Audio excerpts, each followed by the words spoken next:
tarde a todos, sejam bem-vindos novamente à nova IEP Talks do IEP, né, do Paraná.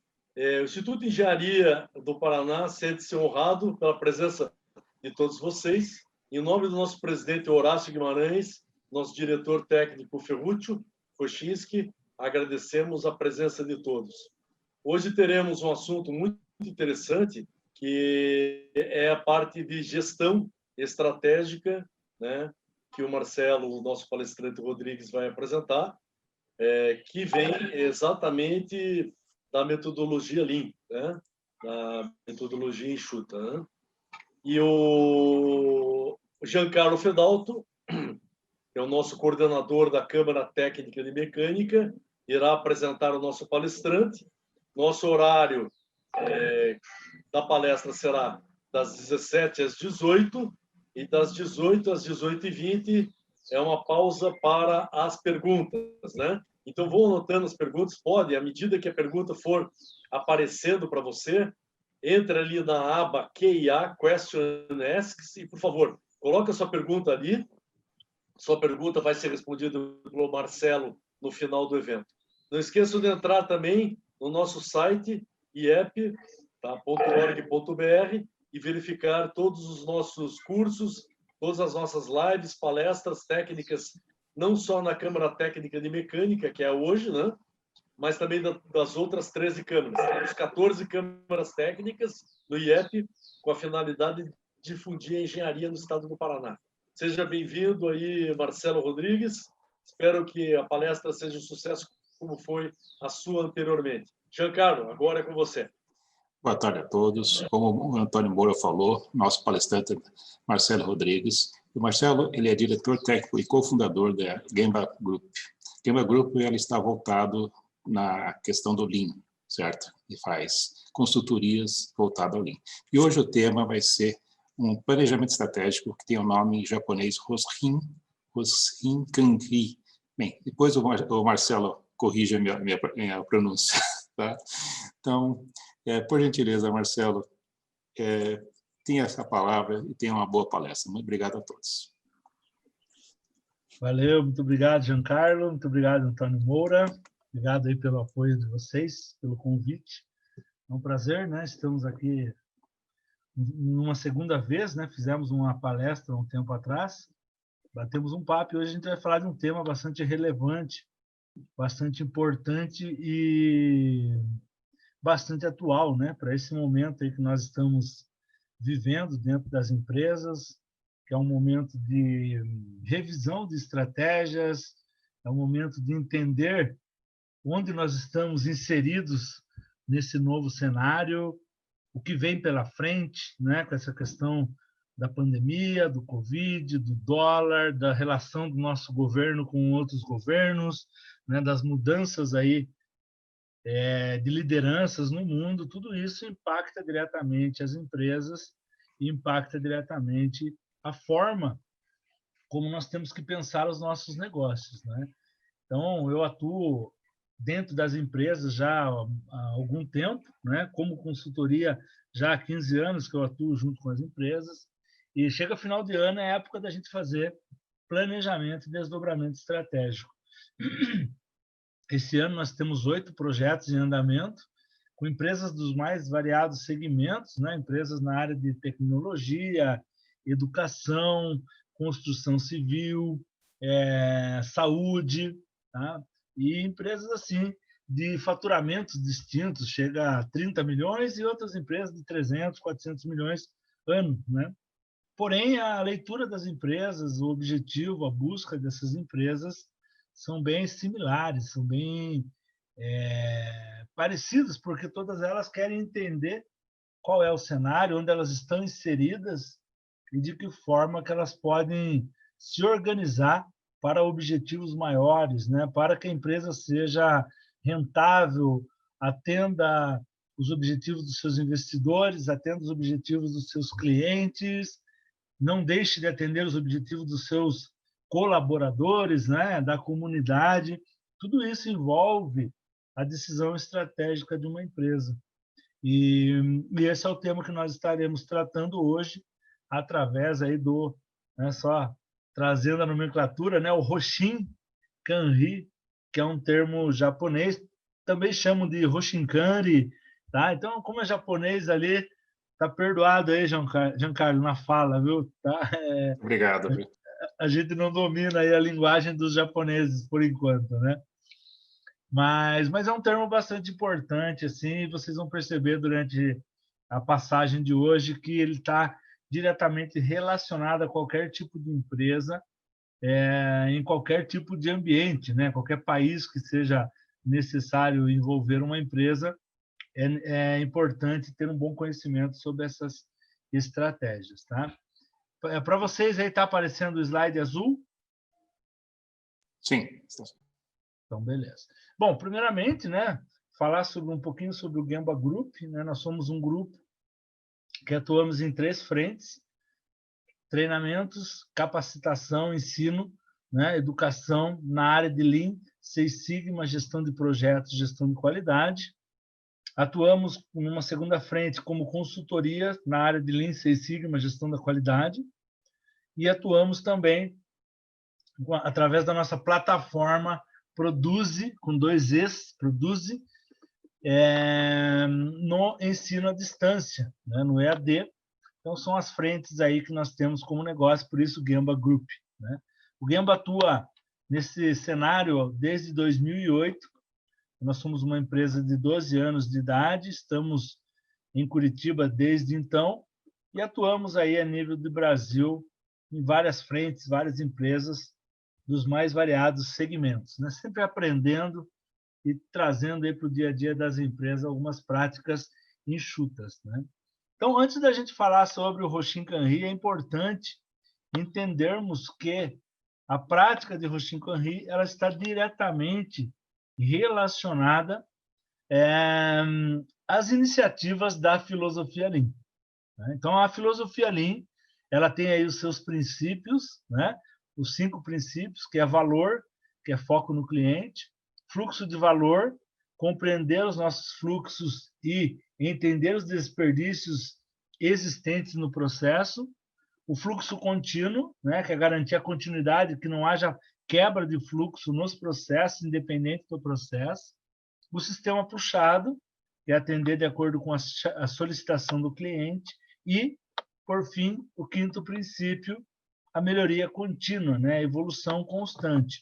Então, o Hoshin Kanri, ele vem dessa leitura e ele vem como um suporte para que a gente possa aplicar iniciativas enxutas dentro de um planejamento e um desdobramento estratégico. Nessa leitura sobre o Hoshin Kanri, a gente entendendo, né, a forma de escrever do japonês, então ele direciona que o Hoshin é a direção, né, a agulha da bússola, por exemplo, e o Kanri é o controle, que está relacionado à lógica e razão, né? Então, você imagina uma bússola que vai fazer o direcionamento de um negócio, o direcionamento de uma estratégia alinhada e bem estruturada para que a empresa realmente alcance os seus objetivos. Esse é um ponto bastante desafiador, porque nós sabemos que a grande dificuldade das empresas é fazer com que a estratégia realmente aconteça na prática, né? Realmente, geralmente, as empresas desenham as suas estratégias, pensam sobre ela, mas não conseguem ter êxito na sua aplicação de uma forma bem estruturada e que traga benefícios bem próximos daquilo que foi pensado, daquilo que foi definido, né? Então, o Hoshin, ele serve para nós como um norte verdadeiro, né? Quando você fala a palavra Hoshin sozinha, olhando para a ideia da bússola, é o pensamento do norte verdadeiro. E esse pensamento do norte verdadeiro, ele está diretamente relacionado, né, diretamente ligado à prática de pensamento A3, por exemplo, né? O pensamento A3 é uma ferramenta que colabora para o uso, né, para a gestão de projetos e estratégias. Eu vou mostrar um exemplo um pouco à frente, alguns exemplos, né? Mas é a ferramenta que nos dá aí um bom norte para desenvolver os nossos trabalhos, para fazer com que tenhamos assim um entendimento das estratégias definidas e consigamos desdobrar isso nos níveis necessários existentes dentro da empresa. Esse processo, ele é um processo que pode ser micro, anual e macro, né? Então a gente tem um direcionamento que faz com que a gente entenda o processo bem próximo dele, né? Mas você pode fazer esse monitoramento, né?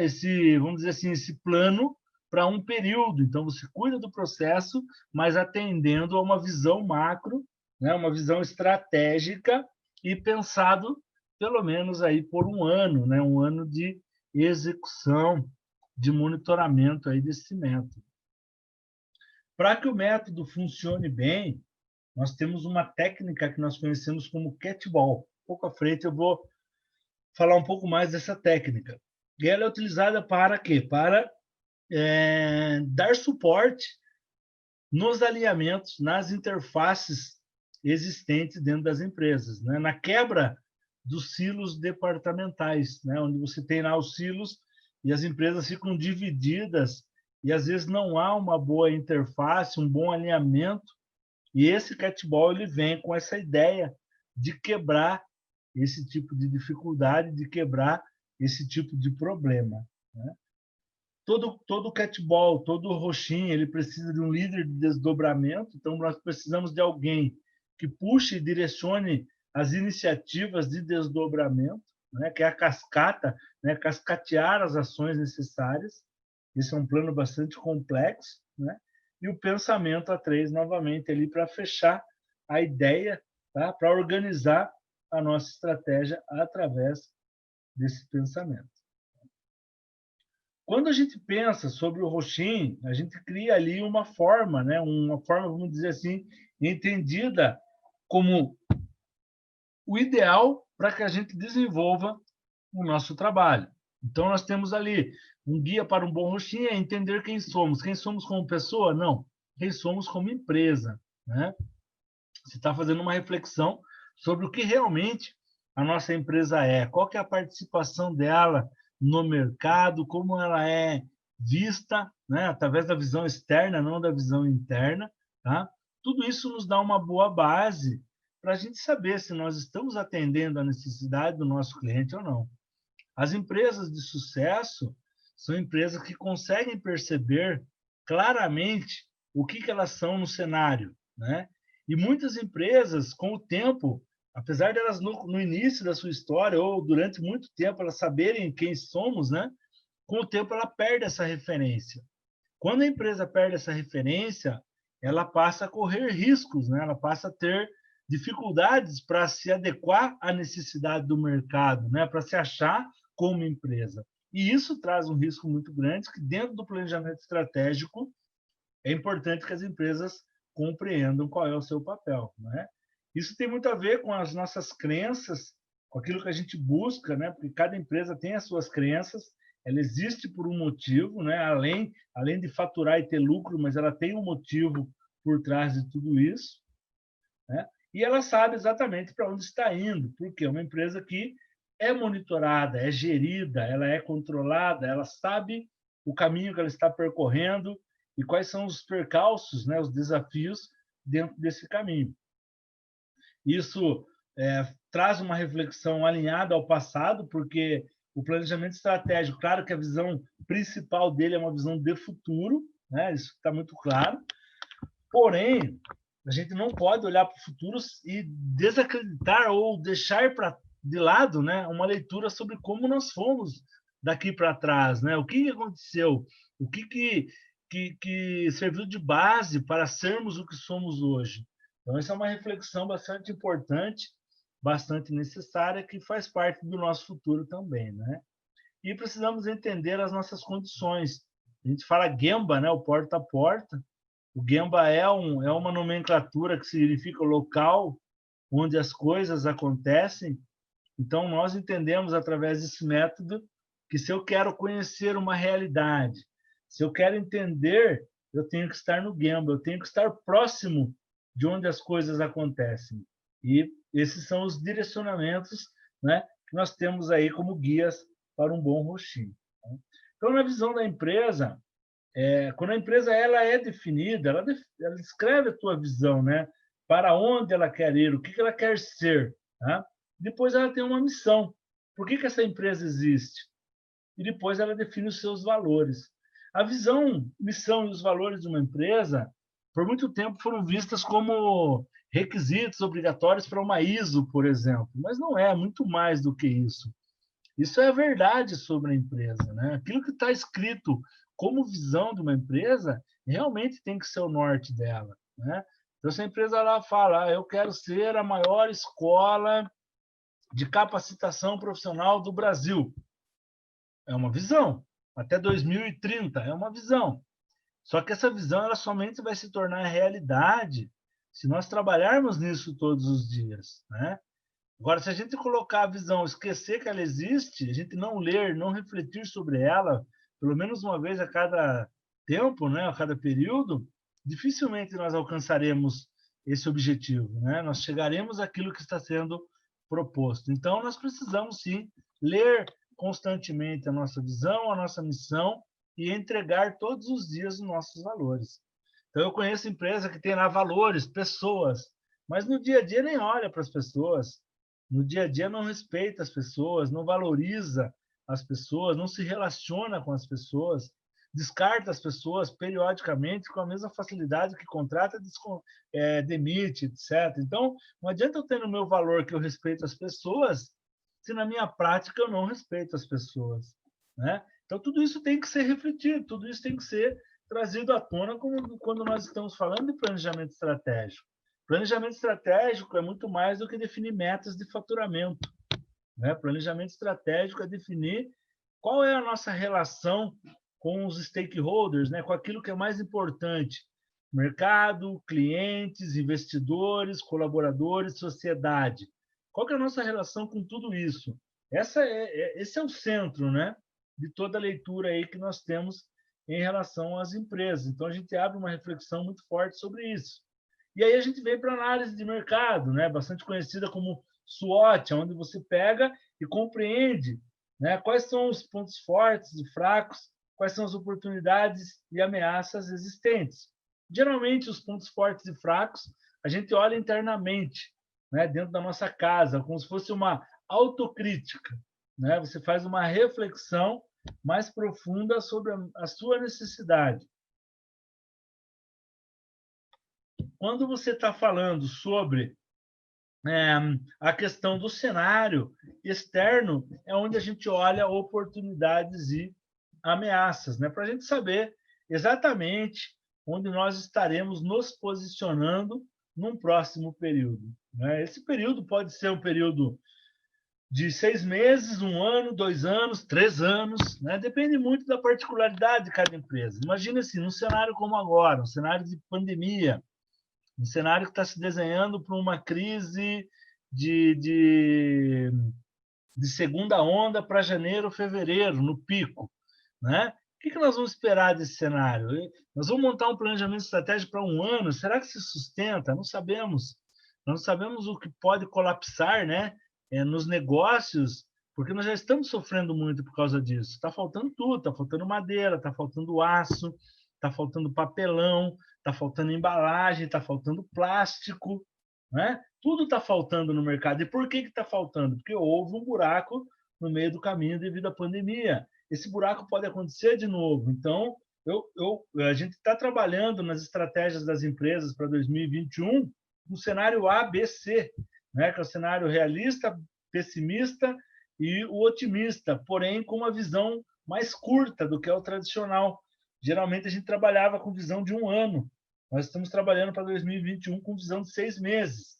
Por quê? Porque é clara a tendência de que no meio do ano, em 2021, nós vamos ter que fazer uma revisão, uma correção de rotas, porque o mercado ele está inquieto, ele está diferente. Tem empresa batendo recorde de faturamento nos últimos 2, 3 meses, mas isso não é uma realidade, pelo menos não parece ser algo diferente que o mercado está reagindo e agora nós vamos bater recorde atrás de recorde. É apenas uma empresa que, durante 3, 4 meses, faturou 30%, 40% do que ela costumava faturar.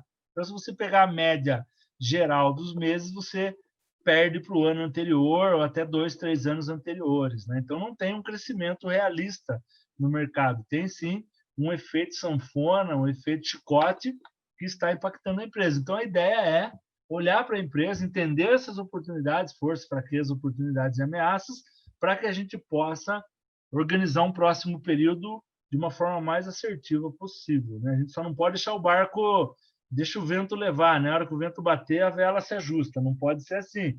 Nós temos que ter o controle da embarcação. A empresa é a nossa embarcação.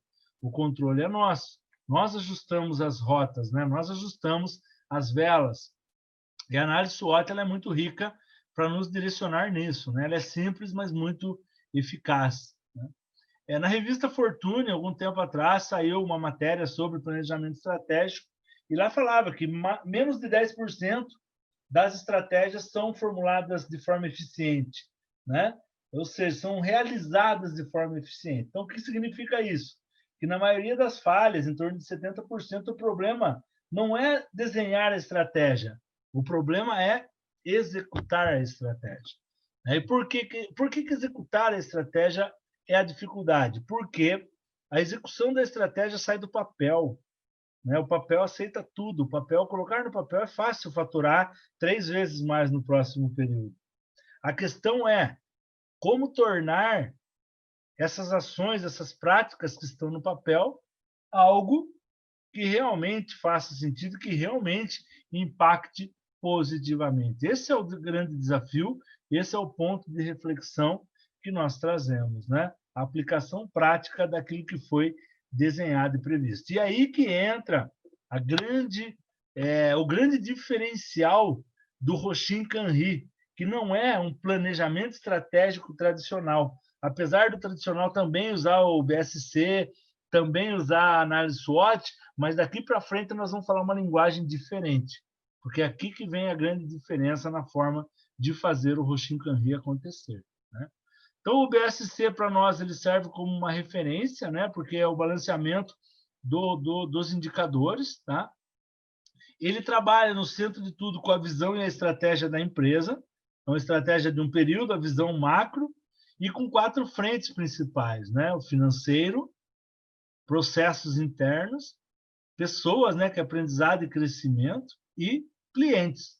Então, essas 4 iniciativas aqui, geralmente, são iniciativas que norteiam, né, a estratégia de uma empresa. Através delas, nós conseguimos desenhar um futuro e buscar esse futuro de uma forma bem estruturada, né?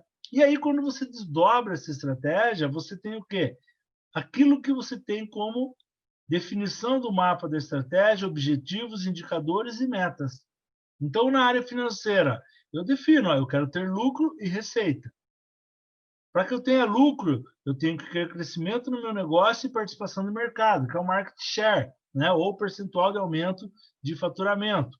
Tá, mas como que eu vou medir isso? Lucro operacional e crescimento do negócio. Quais metas? Aumento de 20% no lucro e aumento de 12% no faturamento. Então, o que eu tenho aqui? Um direcionamento, né, de como fazer uma estratégia para o meu negócio voltado à área financeira.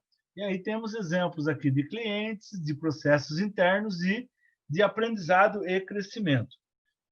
Um ponto que é importante ressaltar nesse momento, né, nesse tipo de prática, é que as métricas, as metas, né, os indicadores definidos através dos objetivos estratégicos, eles devem ser respeitados por um bom período. Eles não podem ser modificados constantemente. Eles precisam ser respeitados, até porque dependemos dessa estratégia para que tenhamos êxito aí no próximo período, né? Então, eu vejo que eu trazendo esse tipo de reflexão de forma macro, eu consigo direcionar muito a minha empresa em várias frentes, né? Se você pegar esse documento que está aí na nossa frente e você organizar isso para a realidade da empresa que você conhece, você vai perceber que isso já nos dá um bom norte, né? E aí, claro que depois vem toda a análise para ver como a gente vai poder buscar esses objetivos aí de uma forma bem organizada, bem estruturada e que funcione. né? Então, as etapas do desdobramento são essas. Fazemos análise SWOT, né, para entender o cenário interno e externo, BSC, para definir o balanceamento de indicadores, e daí a gente vem para o Roshin-Kanri, que é o nosso objetivo principal de trabalho. Tá? Então, o Roshin-Kanri tem uma leitura muito direta. E essa leitura eu ouvi uma vez do nosso presidente, no tempo de Alcoa, tive a oportunidade de trabalhar por 12 anos lá, e nós tínhamos um presidente, o Alain Belda, ele foi o primeiro, apesar do nome, ele é brasileiro, e ele foi o primeiro presidente mundial da Alcoa. E ele tinha como referência as práticas Lean, né, a filosofia, e ele trouxe essa frase: imagine como seria se todos conhecessem a estratégia do negócio e soubessem exatamente o que precisa ser feito para que possamos atingir os objetivos em todos os níveis, né? Ele trouxe essa reflexão, e eu lembro que na época, acho que foi 2010, não, 2006, por aí, 2007, quando ele trouxe essa reflexão dizendo que ele gostaria que todos na empresa tivessem conhecimento sobre esse pensamento. Isso faria a diferença em todos os níveis, né? O nível tático, estratégico, tático e operacional. Então, em cima dessa leitura, o que a gente pensa? Que eu tenho uma unidade de negócios que se desdobra numa planta, que se desdobra numa área, que se desdobra em times, né? Então, isso é desdobrar a estratégia. Por isso que eu falei que tem uma grande diferença entre o planejamento estratégico tradicional e o planejamento estratégico Roshin-Kanri. Porque o Roshin, ele tem esse poder de trazer um desdobramento bastante claro, desde a unidade de negócio, passando pela planta, áreas e times que estarão ali entregando de forma direta, periódica, os resultados necessários aí, que é o objetivo da empresa, né? Então, toda empresa, para que ela funcione, para que ela aconteça, ela tem que ter um alinhamento entre o planejamento financeiro, o orçamento da empresa, né, e o desdobramento estratégico, a operação da empresa. Então, a operação da empresa e o financeiro da empresa, eles têm que ter uma boa interface, um bom alinhamento para que a coisa realmente funcione. Senão, eu fico caminhando em sentidos opostos, né? E eu não estou em paralelo ou buscando uma convergência para que a minha empresa alcance o êxito aí desejado, né? A minha empresa fica desalinhada. Então, o desdobramento estratégico ele tem que estar alinhado ao planejamento financeiro. E onde começa o plano financeiro da empresa? Inicialmente nas suas metas de vendas, né? Quanto ela quer faturar, em quais produtos, em quais regiões, né? Para quais clientes, com qual rentabilidade. A empresa não pode ficar na sorte, ela tem que ter uma análise criteriosa de tamanho de mercado, de share, de participação, ela tem que conhecer o concorrente, ela tem que saber quais são as boas práticas, porque o que mata uma empresa não é faturamento, né? Geralmente o que mata uma empresa é custo, ou seja, ela custa mais do que deveria e ela acaba inviabilizando o negócio.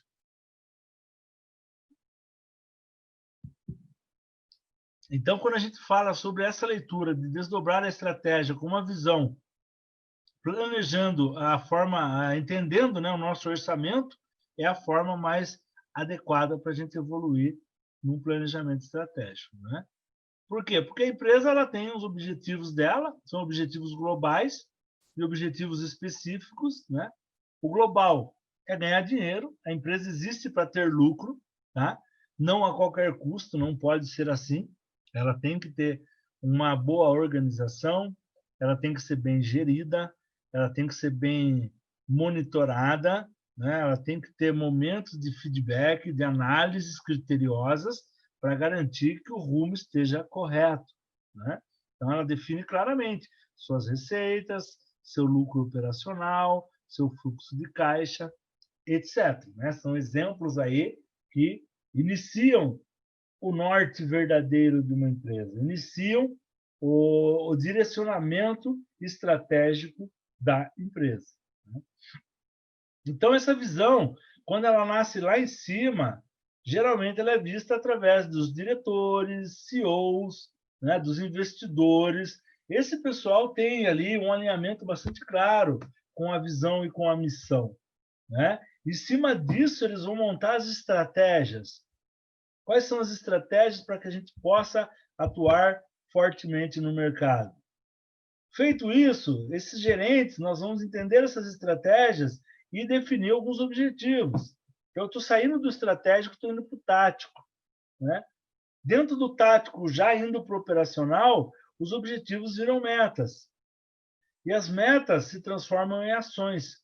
Tudo isso tem interface. Tudo isso tem que estar interligado, tudo isso tem que ter um direcionamento que faça sentido para a empresa, né?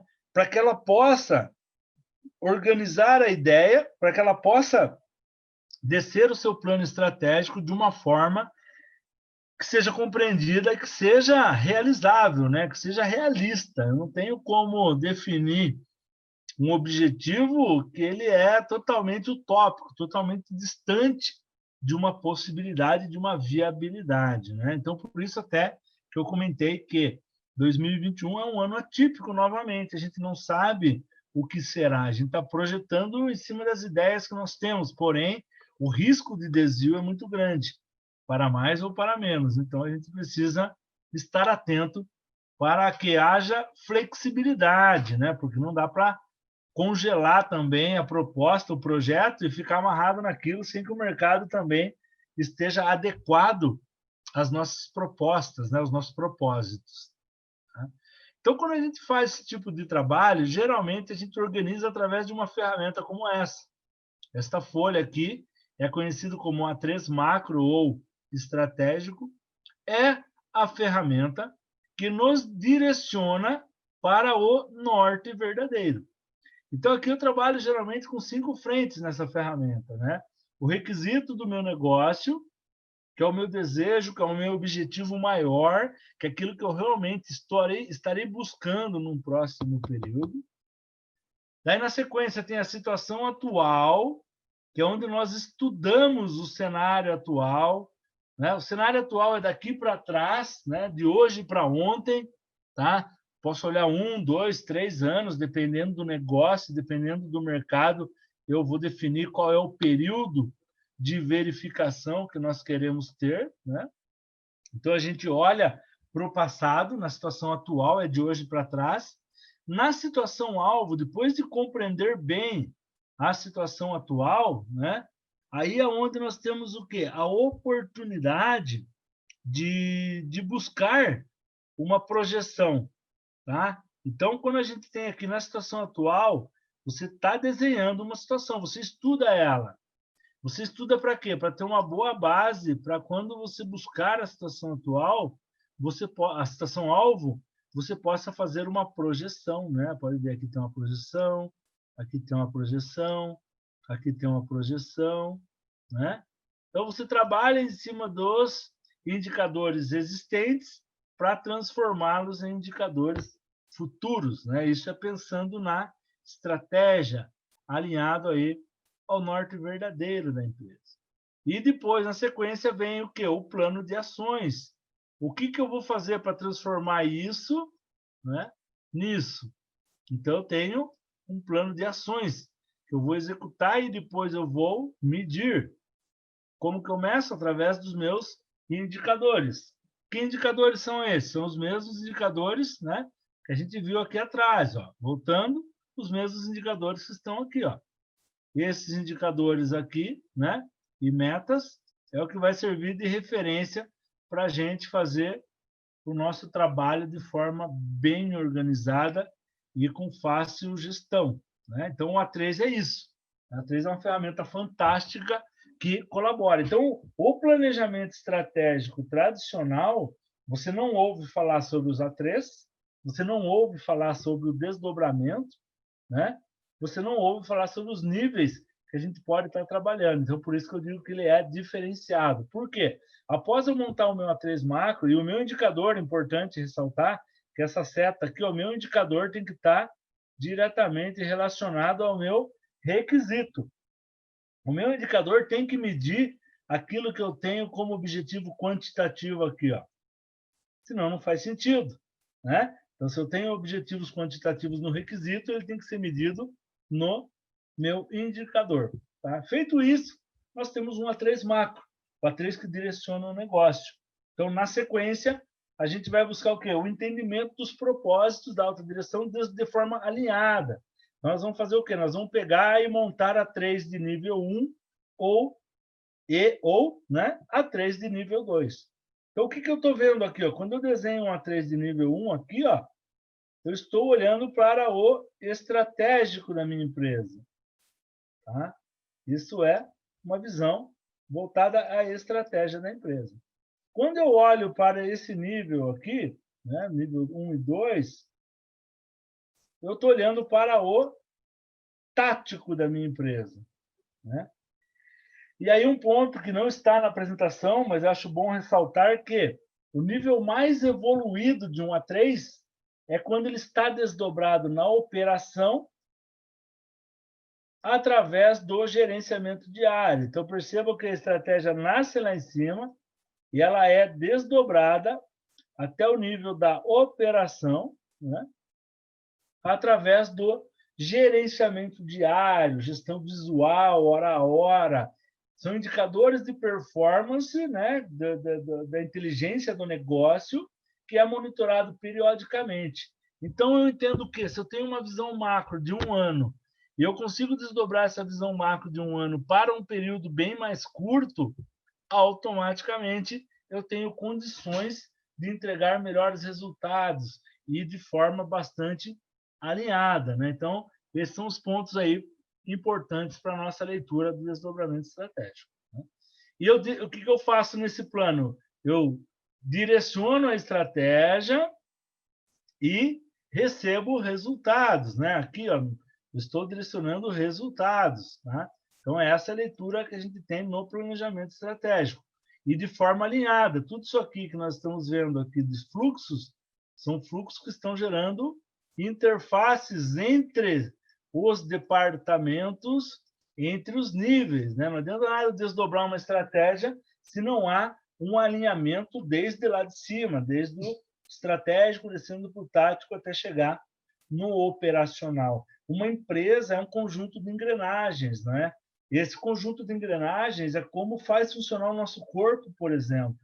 Né? Você precisa de todos os seus órgãos funcionando perfeitamente para que você tenha uma saúde adequada, né? Completa. A empresa é igual. Os órgãos da empresa são os departamentos.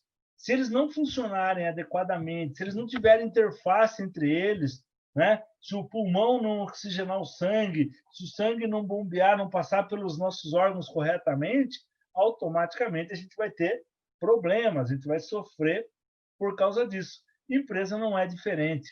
Empresa é a mesma coisa, é a mesma leitura. Tá?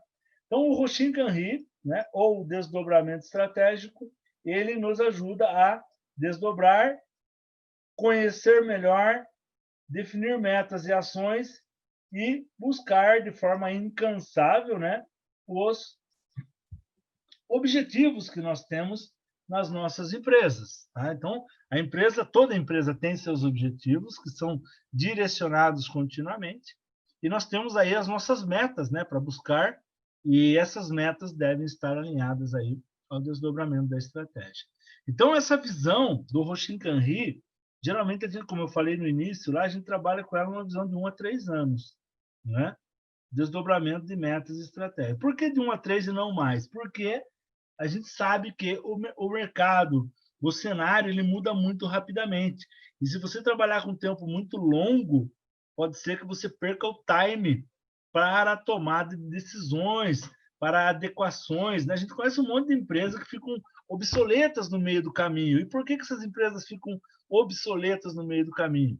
Porque o produto deixa de existir, o produto se renova. Então, por exemplo, imagine as empresas que há 20 anos atrás faziam aqueles orelhões públicos, né?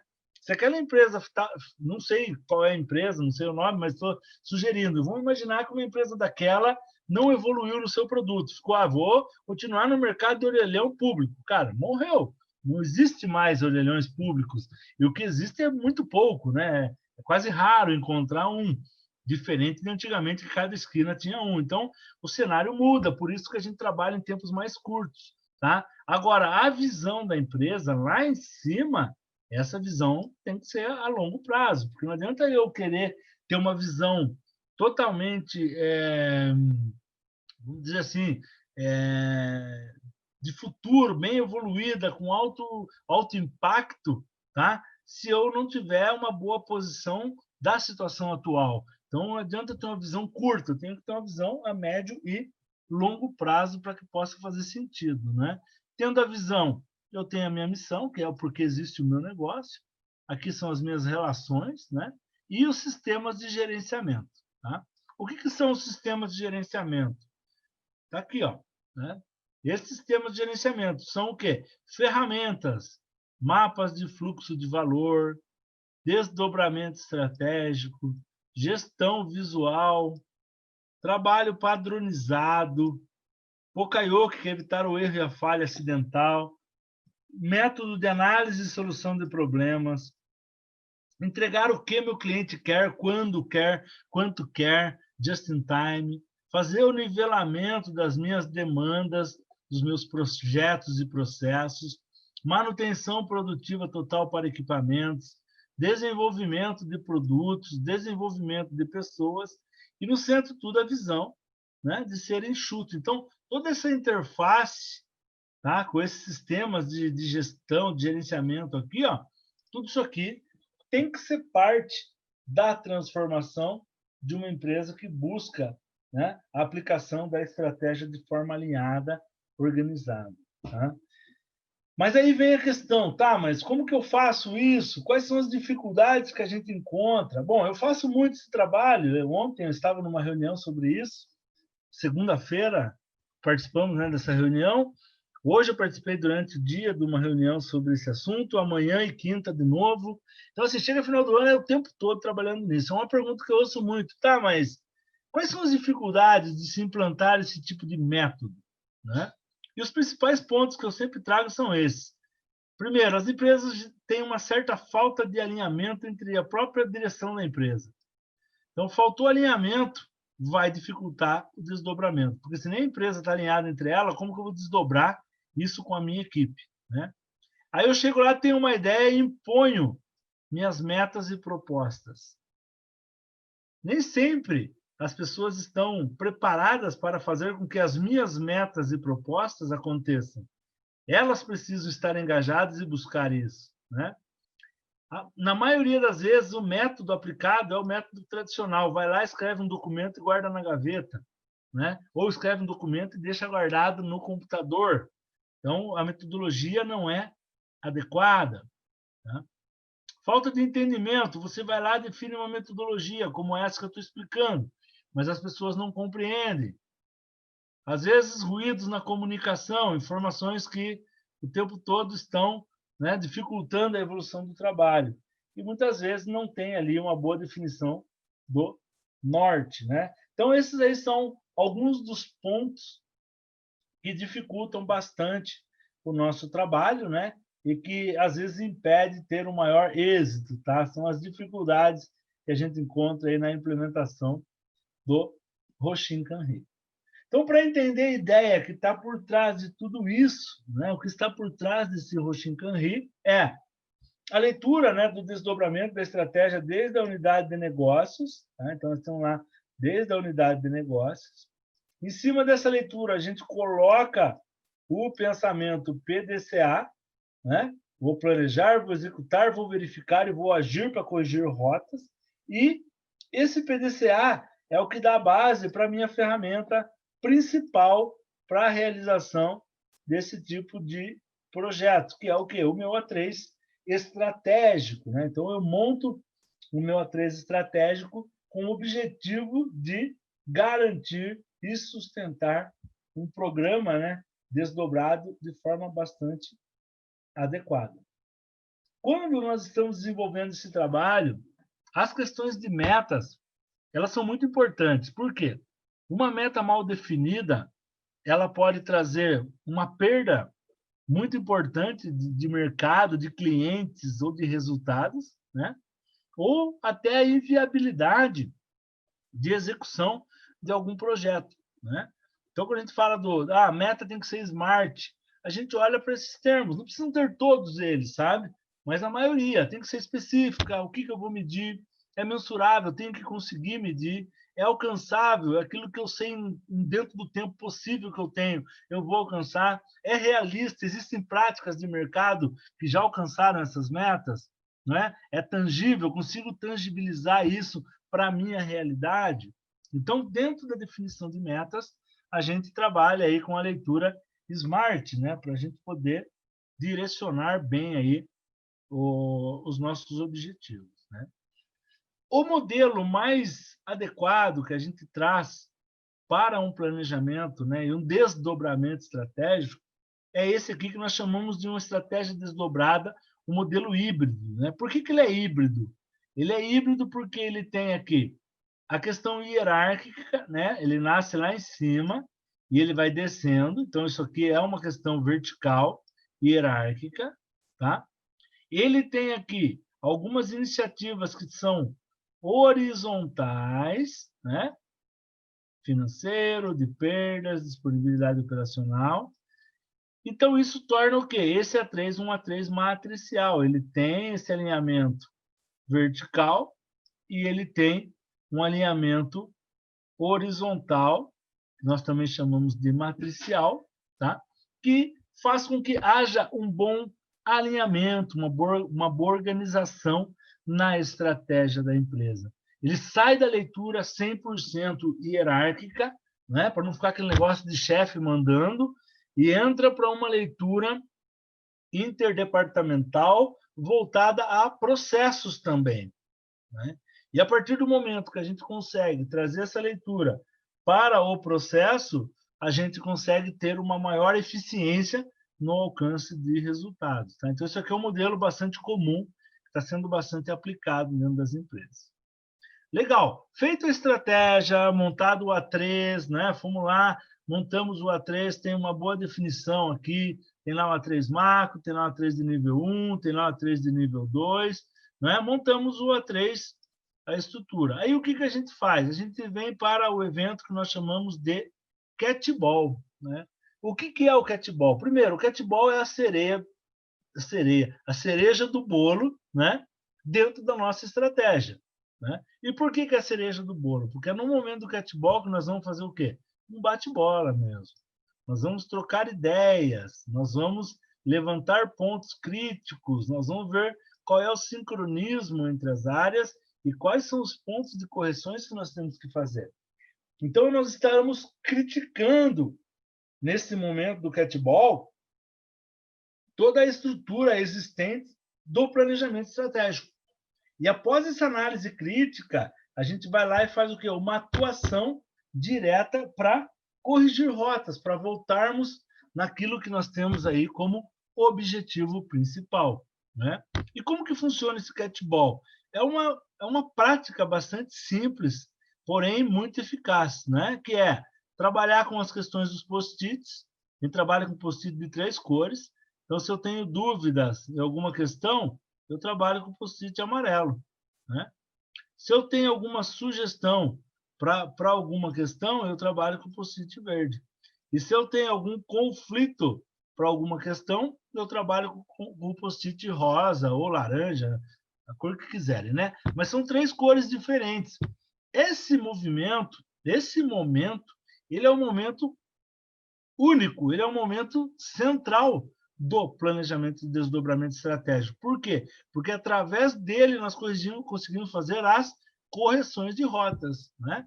Então, isso aqui é uma empresa, esse exemplo que eu trouxe, né? Uma empresa que fatura aí seus 250 milhões ano, trabalha com estratégias de engenharia, então ela atua diretamente em engenharia, né? De construção de outras fábricas. Aqui tem um A3, ó. Percebo que nesse A3 aqui, ó, na verdade tem 2, né? Vamos olhar para o de cima. O de cima, ó, tem post-it rosa, tem post-it azul, tem post-it amarelo. Então, por exemplo, o azul aqui são sugestões, o amarelinho são dúvidas e o rosa são conflitos. Então, quando vai fazer o catball, pode ver que todo o A3 que tem aqui, ó, ele está cheio de post-it ao lado, ó.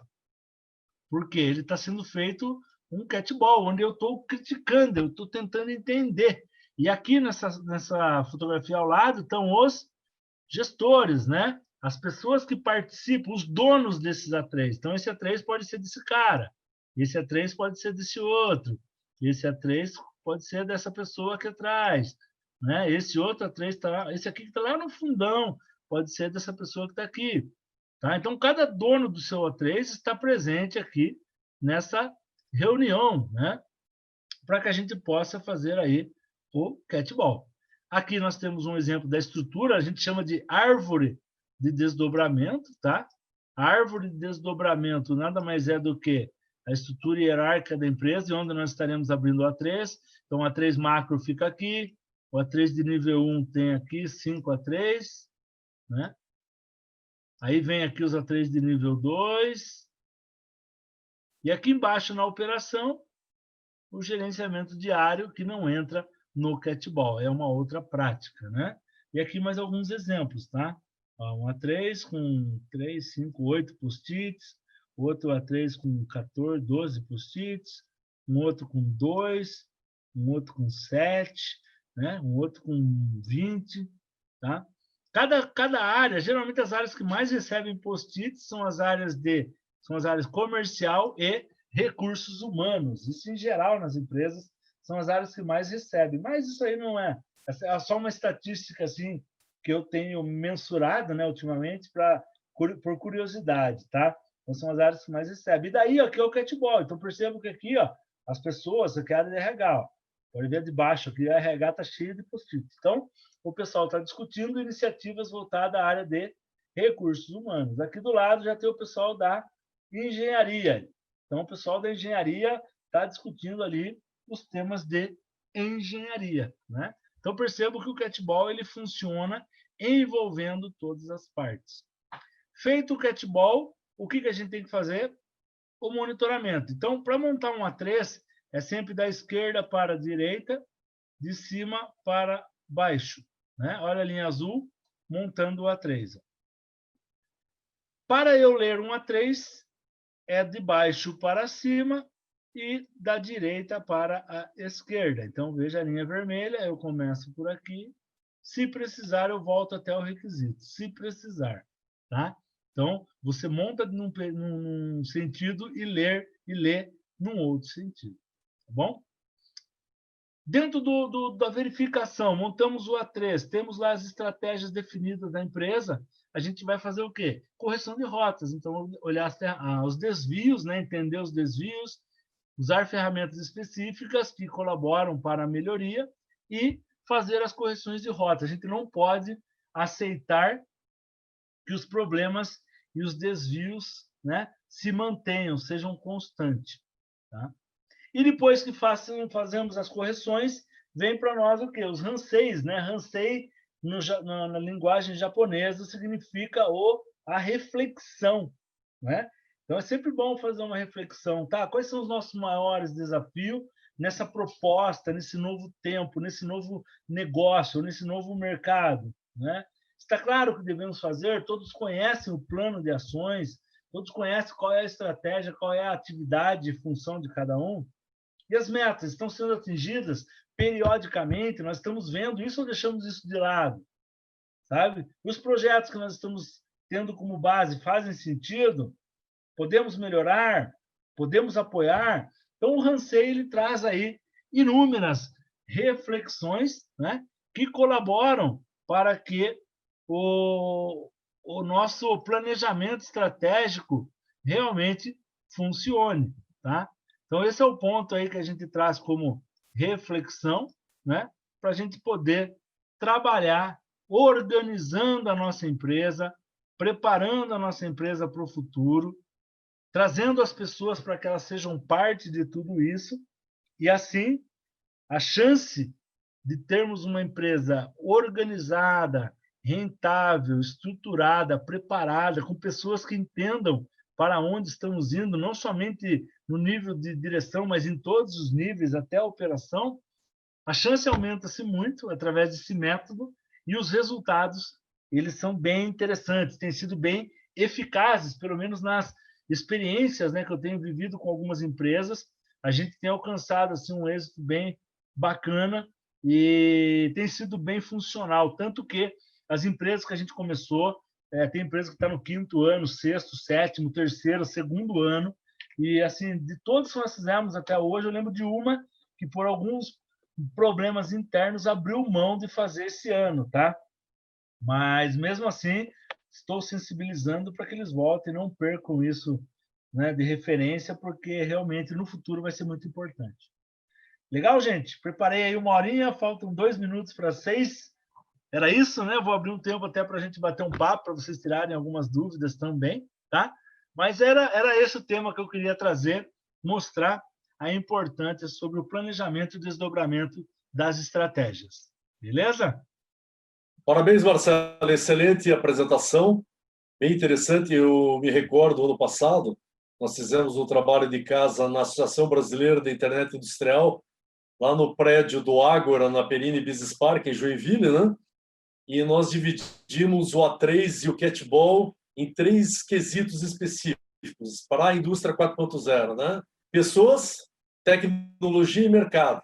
Aí pegamos 27 pessoas para cada grupo e fomos fazer um catball exatamente sobre isso. O que você enxerga dentro do teu segmento de mercado, a indústria 4.0, do ponto de vista das pessoas, né? Quais os medos que essas pessoas têm em relação a essa tecnologia que entrou, essa gestão, né, 4.0, no sentido de estar perdendo espaço de mercado, etc. e tal, e te digo que realmente ali saiu com muitas respostas que nós não tínhamos a menor ideia do ponto de vista individual, mas ali no coletivo surgiram durante 2 horas muitas informações assim que puseram um caminho legal para que a associação pudesse caminhar para frente. Maravilha, que legal. Bacana. Giancarlo, alguma pergunta? Não, só queria comentar. Realmente eu conheço a parte de desdobramento de metas, não a Corrincari. É um negócio que funciona.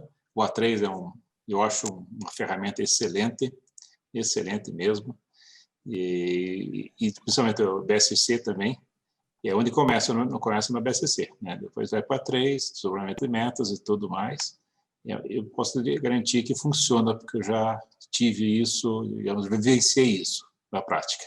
Que legal. E parabéns, Marcelo, foi excelente a tua explicação, bem objetiva, bem rápida, muito bom. Valeu, João Carlos. Bacana Obrigado. mesmo. Marcelo, assim, se você pudesse, você é uma pessoa de game, uma pessoa de chão de fábrica, na parte de gestão, né? Quais são, assim, os empecilhos para que essas ferramentas que são difundidas há muito tempo não funcionem?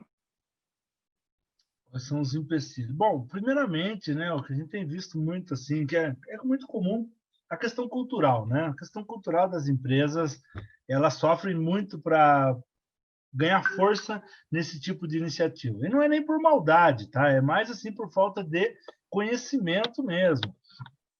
As empresas em geral, né? O Brasil tem muitas empresas familiares, muitas mesmo. As empresas que vêm de fora, as multinacionais, japonesas, as europeias, americanas, essas empresas vêm com métodos bem definidos, de excelência, e elas têm grandes concorrentes, então, ou elas trabalham de forma muito enxuta, ou elas não sobrevivem no mercado que elas estão inseridas, né? Agora, as empresas no Brasil, as empresas tradicionais, familiares, elas sofrem muito, por quê? Porque as pessoas têm uma visão, às vezes a empresa tem 20, 30 anos que sempre deu certo. E por que vai mudar? Então, por mais que a pessoa não seja reativa à mudança, mas lá no íntimo dela, ela dificulta a transformação, porque ela tem medo de mexer. Então, vou dar um exemplo. Às vezes você quer mudar a estratégia de mercado de uma empresa, de uma região para outra. O pessoal tem medo. E tem um receio que isso traga um impacto muito negativo e depois ele não consiga se recuperar. E isso serve para os processos internos também, né? Trouxe um exemplo externo e interno. Então, a cultura das empresas é um dos pontos principais que dificultam aí a transformação. Eu me recordo também, Marcelo, um tempo atrás, nós estávamos participando do GTPW, Great Place to Work, né?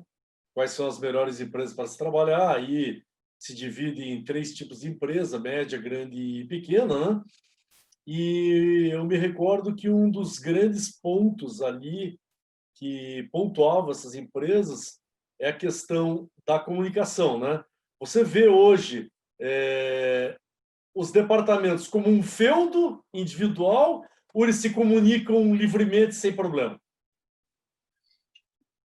Olha, existem os dois tipos de empresa, mas em geral os feudos ainda dominam, sabe? A gente chama isso de quando existem muros, né, interdepartamentais e silos, né? Os feudos são silos departamentais. Então isso ainda é um problema bastante grande, porém é um ponto que a gente tem trabalhado fortemente para que seja quebrado, porque dentro do planejamento estratégico, né, o próprio Rochin, ele prega muito isso, que se não houver interface, tanto no sentido vertical quanto no horizontal, você vai ter dificuldade para alinhar metas e objetivos. E depois, se você não tiver facilidade de não alinhar bem isso, no decorrer do período, você vai ter mais dificuldade ainda para alcançar os objetivos macros do negócio, né? Então, existe muito isso, mas é uma questão de educação que a gente vai precisar quebrar. Isso precisa ser quebrado em todos os níveis o tempo todo. Em todos os tipos de instituições ou entidades, esse tipo de problema acontece. É a questão do poder, né? A questão da politicagem que existe dentro dos ambientes, tudo isso dificulta muito o trabalho de planejamento, desdobramento, alinhamento, porque entra muito poder, né? Muitas vontades, e aí o negócio se torna um pouco político, e aí dificulta um pouco, né? Mas é um ponto que a gente vai ter que trabalhar forte para que a gente consiga mudar aí ao longo dos anos, né? Para que essa comunicação, como você mesmo falou, ela flua top-down, né? Do planejamento estratégico lá em cima até chegar lá embaixo. O que você acha? Quais são os requisitos necessários para que isso ocorra?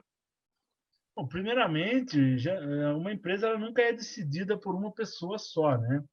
Geralmente a empresa ela tem pessoas que participam das decisões, pessoas com mais ou menos poder, mas é importante que quando saia delas, né, quando saia daquele nível estratégico, as metas estejam bem claras, sabe?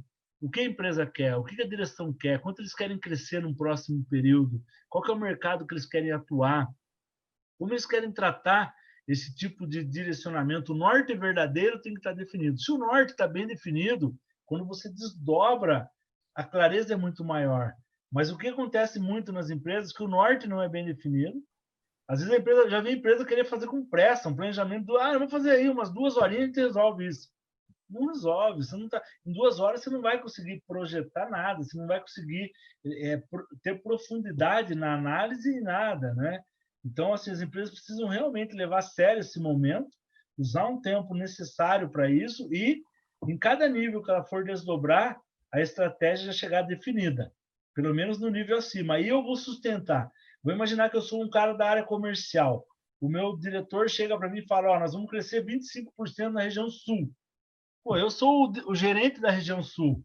Se ele me chegar com essa meta, eu vou dizer para ele, né, de que forma que nós vamos alcançar isso. Porém, eu tenho que montar a minha estratégia. Agora, se ele chega para mim, putz, estamos pensando em crescer na região sul, mas a gente não sabe mais ou menos o que você acha. Fica mais fácil, entende? Então, fica mais fácil, digo assim, para responder, mas não é o ideal.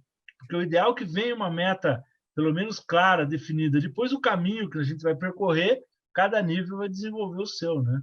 Eu vejo que esse alinhamento tem que vir pronto. Verdade, eu me recordo, no passado, na linha do tempo, né?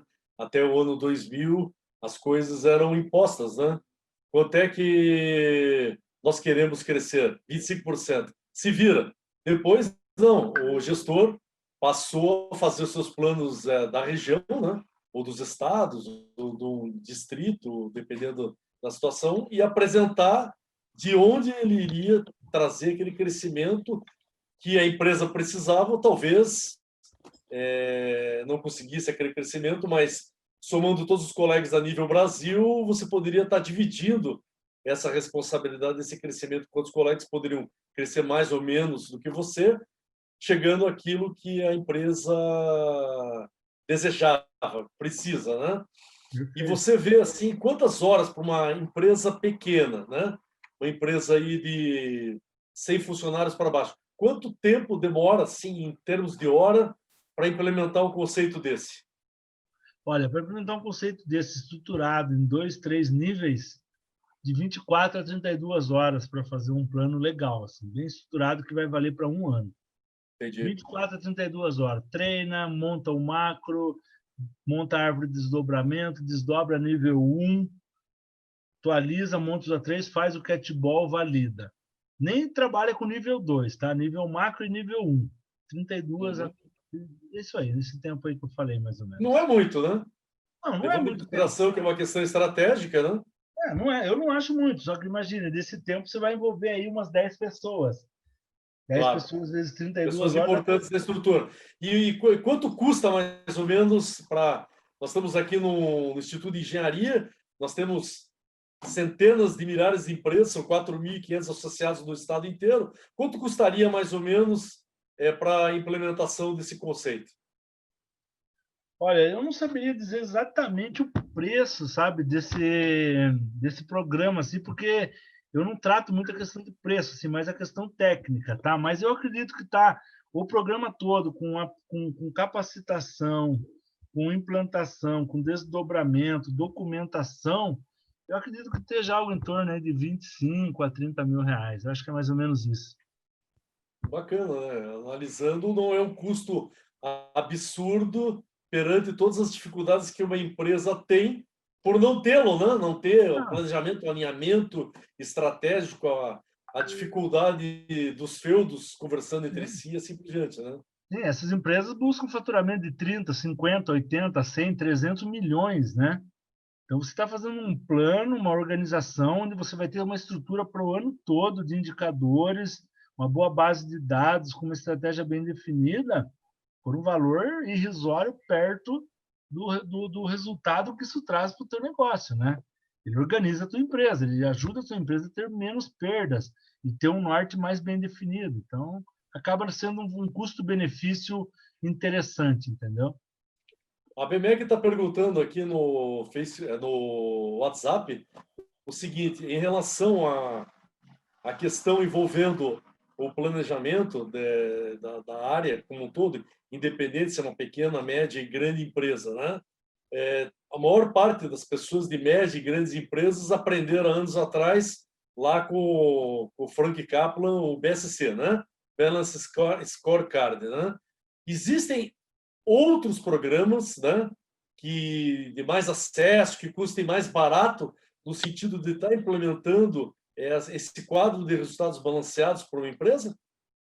Olha, cara, eu faço consultoria em muitas empresas já há 15 anos, sabe? E eu nunca vi uma empresa que use esse sistema que foi desenvolvido lá atrás por eles. As empresas, o que as pessoas fazem? Elas leem o livro, que é o que eu fiz, entende o desdobramento, entende porque o balanceamento de indicadores, o Balance Scorecard, o que é? Ele traz para você uma leitura do negócio e faz um balanceamento para que você olhe várias frentes. Senão, as empresas ficavam muito focadas antes em faturamento e lucro. Não, você tem que olhar a questão financeira, mas tem que olhar mercado, tem que olhar cliente, tem que olhar processo. Então, a leitura do BSC ele veio para que as empresas fossem mais abrangentes. Mas eu, sinceramente, todas as empresas que eu já fiz, nenhuma usa esse modelo através de sistema. A gente organiza através de A3 e, às vezes, monta um gráfico de farol no Excel mesmo e faz gestão periódica de forma tradicional, simples. O mais importante é o dia a dia, nem é o sistema, entendeu? Então, não posso falar muito do sistema porque eu nem conheço ele. Ok. O sistema BSC, Balance Scorecard, ele é muito difundido na Europa e Estados Unidos, né? Por empresas de origem europeias, né? E americanas e canadenses, no sentido de você estar pegando a tentativa de quebrar esse feudo, né? Ou seja, aquela situação envolvendo a falta de comunicação entre as partes, entendeu? Sim, sim. E você colocando indicadores cruzados. Por exemplo, indicadores financeiros de uma devolução no departamento comercial. fazendo com que a pessoa da área comercial faça uma venda de qualidade, evitando devolução, que é um custo analisado pelo departamento financeiro. E assim, havendo um intertravamento entre os departamentos, com vários indicadores cruzados, né? E eu sei que algumas empresas de varejo colocam indicadores conflitantes também, né? Gerando certos conflitos até para conseguir uma lucratividade maior. Mas aí, vamos dizer, mas o Roxin, do segmento, né? O Roxin prega isso também, sabe? Ele prega essa leitura de você trazer indicadores conflitantes, você penalizar, por exemplo, algumas áreas se elas fazem. Não adianta nada eu produzir uma quantidade X, uma qualidade Y, que não é o que eu quero, entendeu? Eu estouro minhas metas, arrebento de produzir, o custo unitário fica baixo, né, fazendo o cálculo, porém eu devolvo um monte de produto com não conformidades. Então tem que ter as metas conflitantes, mas o Roxin trata tudo isso. Uma ferramenta que a gente usa, dependendo da empresa, principalmente os americanos gostam disso, é a questão da matriz X. Então, a matriz X é uma ferramenta bem interessante que ela cruza, ela existe para esse cruzamento. E ela funciona muito bem também, tá? Então, tem algumas práticas aí voltadas a nesse sentido aí. Bem bacana. Legal. A BMEC, que é a Associação Brasileira de Engenharia Mecânica, sucursal Paraná, também está fazendo outra pergunta aqui. Marcelo, pela tua experiência, para fazer um A3 e um catball, né? Você indica que essa cúpula da empresa saia da empresa no final de semana, para um lugar neutro para poder desenvolver essa retórica ou não? Olha, é uma excelente pergunta, viu? Depende muito da cultura de cada empresa. Mas a maioria das empresas é bom que elas saiam, porque as pessoas não se desligam da operação. Você está fazendo o planejamento, está tocando 5 celulares ao mesmo tempo. E aí isso atrapalha demais, porque as pessoas não conseguem focar na estratégia. Então, na maioria das empresas, e quando eu já conheço a empresa, eu sugiro, vamos fazer fora, porque aqui é impossível. Ou a gente baixa uma regra, celular desligado, senão a gente não consegue trabalhar, tá? Porque o maior problema hoje são os celulares, não são nem interrupções de outras pessoas, são celulares com o WhatsApp toda hora chamando ali, a galera perde o foco, e daí perde o sentido, porque imagina, você tem 8 pessoas lá envolvidas e alguém fica com o celular toda hora tocando, todo mundo perde o foco, você perde 20% a 30% da eficiência da sua reunião. Isso é muito ruim. Eu tenho acompanhado algumas empresas que eu atendo assim, que estão tentando eliminar o WhatsApp da vida empresarial, né? Tentando justamente fazer com que as pessoas elas se comuniquem de uma outra maneira, mas não fiquem fraccionando o seu tempo da maneira que está acontecendo hoje, né? Se você conhecer alguma que vai conseguir, você me avisa, viu? O tá bom, eu tenho uma que já faz um ano que já fez essa implementação. Vou até perguntar para o diretor-geral dela, depois eu te dou um feedback. Tá bom, por favor, quero saber, porque tirar o WhatsApp hoje é um desafio muito grande. O WhatsApp virou uma das maiores ferramentas de velocidade dentro das empresas e de vendas também, né? Porém, ele tem o lado negativo dele, ele tira muito foco das operações ali que são mais, vamos dizer, dos trabalhos que são mais operacionais, que não deveriam realmente usar esse tipo de método, né? Esse tipo de ferramenta. Então, é um termo que as empresas vão ter que trabalhar. E eu acho que eliminar totalmente, não sei se é o melhor caminho, mas eliminar onde não deve ser usado, com certeza entendeu? Mas é um ponto legal. Eu estou perguntando o seguinte também, Marcelo. Dá para fazer um híbrido de Roxin Canri com Canvas, utilizando outro método? Ou você acha que o ideal é usar uma metodologia única? Na verdade, dá para fazer o Roxin Canri com o Canvas também, tá? No caso, o híbrido seria o Canvas e o A3. Eu prefiro o A3 porque eu acho ele mais fácil de compreensão, entendimento, e é uma ferramenta mais... me sumiu o termo aqui, mas é uma ferramenta que você entende ela mais facilmente, sabe? Ela é fácil de ser compreendida. E o Canvas eu acho que ele complica um pouquinho, tá? Mas, cara, se a empresa falar, eu uso o Canvas faz 10 anos, eu quero fazer com ele, show, dá para fazer. O importante é a ideia desdobrada e um plano de ação bem definido, com metas metas estratificadas em todos os níveis. Isso, para mim, é o mais importante. Se vai ser o DMark, um A3 ou um Canvas, é uma ferramenta que vai ajudar.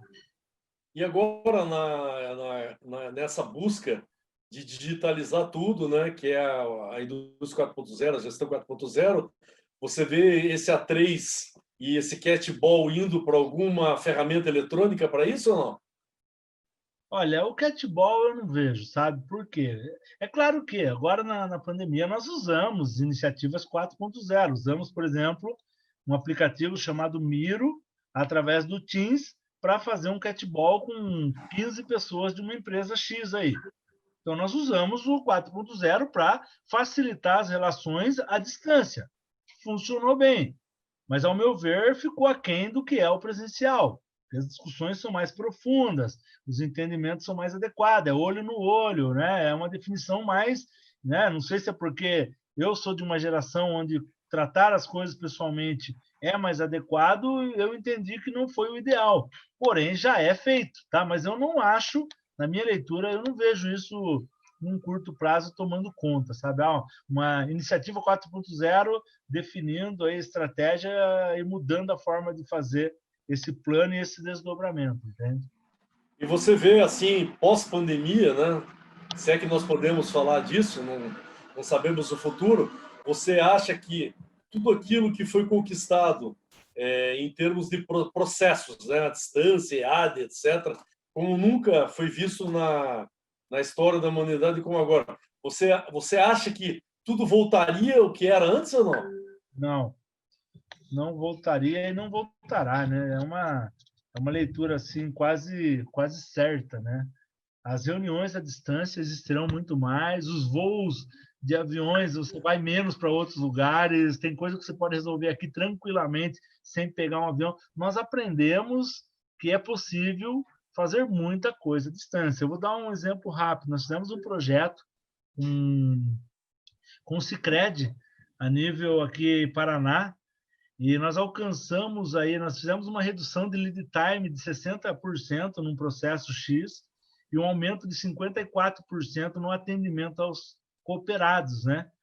Isso tudo online. Não fizemos uma visita presencial de consultoria, foi todo um trabalho online, de medição, de levantamento, de entrevistas, de tratativas, de análise, de montagem de planilhas, indicadores, paretos, tudo isso à distância, e o resultado foi fantástico. Então, muita coisa vai ser diferente, a gente está aprendendo e a tendência é só evoluir nisso. Você já está falando do Lean Office, né? Mas Exatamente. agora, quando você vai para um chão de fábrica, onde você tem operadores, vícios, Não. você tem que olhar, obviamente, o que está sendo... Aí fica bem distante, né? Sim, sim. Vamos dizer assim, o chão de fábrica ainda, aquele Gemba de produção, ainda necessita caminhar por ele, né? Daqui a Verdade. pouco vamos inventar uns drones aí, você vai ficar com o drone em cima da máquina medindo. Vai ter uns negócios desse aí, 4.0, logo, logo. Você vai ter toda... Eu vi nós fizemos um evento ano passado, no final, lá em Joinville, né? Onde o prêmio da parte de logística saiu para a Renault, daquele projeto do drone na logística, né? Eles passaram o drone em várias alturas dos pallets, naquele pé direito de 20 metros de altura, e com isso eles fizeram ali um FIFO, usaram todos o Milky Run, etc., usando o sistema de drone, por isso que eles ganharam o prêmio, né? Então, eu imagino que o drone está começando em algumas áreas, e é aquilo que você falou, pode ir para outras áreas que a gente jamais imaginou que pudessem ser usadas, né? Perfeito, essa leitura. Não tem como segurar essa evolução, né? Ela vai acontecer e ponto. A questão é quando, né? Giancarlo, mais alguma pergunta entrando diretamente do site? Olá, nós estamos aqui, eu estou dando uma olhada aqui na aba QIA, então nós temos aqui o Luiz Cláudio Pilisson, ele agradece, ele elogia a sua excelente apresentação e pede se você pode indicar algum material para fazer aprofundamento de estudos. Vou indicar um livro que, para mim, foi um divisor de águas nesse assunto, livro de Pascal Denis, Fazendo Acontecer a Coisa Certa. Um livro bem bacana que vale muito a pena ler. Tá? Leia esse livro aí que já vai fazer um grande diferencial. Tá bom? E aí, materiais, se quiser me seguir ali no LinkedIn, eu escrevo bastante sobre o assunto, tenho bastante coisa ali no meu LinkedIn. Aí pode fazer um contato direto, a gente pode bater um papo sobre algumas outras iniciativas aí, tá bom? O Pelisson faz parte da diretoria da BMEC também. Perfeito, maravilha. Obrigado, João. Um abraço, obrigado aí pela sua participação. O Gilson Santos também agradece e elogios pela excelente apresentação. O Ricardo Kozak, daí ele faz um comentário aqui sobre esses... O Kozak é o nosso coordenador da Câmara Técnica de Engenharia Química do IEP. Exatamente. Maravilha. Obrigado também pela pergunta. Então, ele faz aqui uma consideração, que ele acredita que a chave é tomar conhecimento das metodologias e ferramentais disponíveis para extrair o máximo e melhor de cada uma e otimizar o processo metodológico já utilizado pela empresa. Então, um comentário sobre a discussão que vocês estavam tendo. Perfeita leitura. Isso aí. Legal. Maravilha, gente. O Kozak é bem participativo em todas as câmeras. Valeu, Kozak. Continue aí forte, firme e forte. É isso aí, queremos participação sempre, troca de conhecimentos. Com certeza. Agrega para todo mundo. Pergunta, Giancarlo? Oi. Não, eu estava só... pergunta, não, eu conheço o método, como eu falei, o método que funciona, isso eu posso te garantir, certo? E excelente, como eu disse, um excelente e bem objetivo que o Marcelo colocou. Olha, e foi bem objetivo, bem sucinto e prático. Parabéns pela tua apresentação, Marcelo. Foi muito boa mesmo. Agradeço. Marcelo, sem mais perguntas, o IEP agradece novamente a sua participação e a qualidade e conhecimento profundo que você tem sobre o tema. E não esqueceremos de você, com certeza faremos aí um terceiro evento contigo, vamos aí escolher um tema também na parte de gestão Lean, para mostrar para o Instituto de Engenharia e seus 4.500 engenheiros como nós podemos desmistificar a ferramenta, né? E utilizar mais a gestão que pode ser usada em todas as engenharias, né? Desde a civil, mecânica, elétrica, cartográfica, etc., que é uma metodologia de gestão para a resolução de problemas que nós temos no dia a dia, né? Haja visto que você comentou os feudos, os departamentos, a falta de comunicação e as dificuldades de implementação da metodologia, né? Perfeito. A gente pode até marcar aí, depois que virar o ano aí, a gente pode marcar um outro evento, a gente pode falar um pouco sobre cases aplicados nas engenharias, sabe? Tem um case bem bacana, assim, de engenharia de produto, tem case de engenharia de processo, case de engenharia mecânica, sabe? Então, tem alguns cases, assim, específicos que vai falar muito a linguagem do público através das iniciativas Lean, e isso vai fomentando o assunto e, com certeza, vai agregar a todos aí. Tá bom? Agradeço aí de coração o convite mais uma vez, tá? É um prazer aí estar com vocês. Desejo a todos aí um Feliz Natal, um próspero Ano Novo, que a gente consiga superar os desafios que a gente vem encarando aí, que 2021 seja promissor aí para todos nós, tá bom? Forte abraço e muito obrigado. Obrigado, Marcelo. Bom Natal também para você, para todos os familiares, que possamos em 2021 vencer essa pandemia e, obviamente, fazer com que todos os problemas tenham uma solução específica utilizando a metodologia, né? E lembrar também, né, todos os engenheiros que se associam ao IEP, né? Somos 4.500 associados. Hoje somos vamos dizer, o terceiro maior instituto de engenharia e terceiro mais antigo também, com ano que vem completaremos em março 95 anos de vida, né? E nada mais, nada melhor que a classe estar unida através do seu instituto, né? E também você, engenheiro mecânico, né? Se associe à ABMEC, a Associação Brasileira da Engenharia Mecânica, né? Sucursal Paraná, aqui em Curitiba, para, obviamente, você, engenheiro mecânico que está buscando aí profissionais da área, etc., se filiando à associação, facilita aí uma série de soluções ou de busca de profissionais da área, né? E fortalecimento também da classe trabalhadora da engenharia mecânica. Obrigado a todos. Sem mais perguntas, encerramos aí o nosso IEP Talk. Até amanhã, onde apresentaremos o caso Trike. Ok? Um abraço a todos. Última apresentação do ano. Até mais. Tchau mais. Obrigado. Tchau, tchau. Valeu, Até amanhã. gente. Abraço. Tudo bom?